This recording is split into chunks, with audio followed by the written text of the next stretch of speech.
Hoy hacemos la torta de chocolate más simple, fácil, rica y húmeda, súper ideal para principiantes.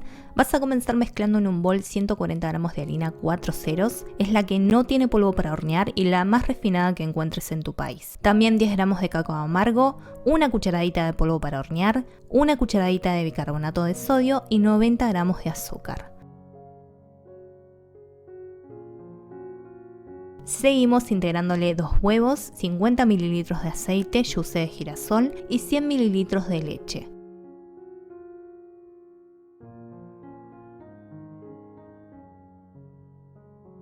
Una vez bien integrados vas a volcar en el molde aceitado y enharinado o puede estar espolvoreado con cacao. Este tiene 24 centímetros, la idea es que quede bajita. Vas a esparcir bien la mezcla y lleva al horno precalentado a 180 grados centígrados por 15 minutos. Son pocos minutos porque es bajita, así que si la haces en un molde más chico y por ende queda más alta la mezcla, vas a dejar unos 5 o 10 minutos más. Anda fijándote, al pinchar con un palillo tiene que salir limpio. Y recuerden suscribirse, que es gratis y ayudan mucho a apoyar el contenido del canal. Dejas enfriar y podés o no cortarle la pancita. Ahora vas a embeberla con 150 ml de leche o si es chocolatada le queda genial.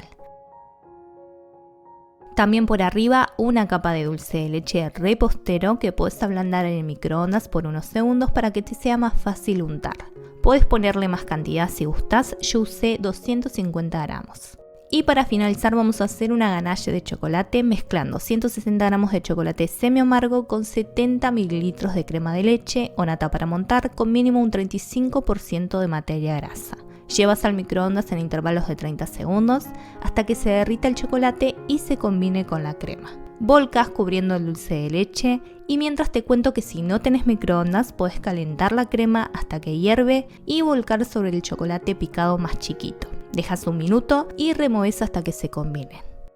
Una vez cubierta la torta, llevas un ratito a la heladera para que la ganache quede más firme y además es mucho mejor si te aguantas antes de consumir y dejas unas 2 horas por lo menos en heladera para que la torta se humedezca mucho mejor. Queda súper rica, así que te la recomiendo, además ya viste lo fácil que es. Y recuerden suscribirse y activar las notificaciones, que es gratis para no perderse ninguna receta.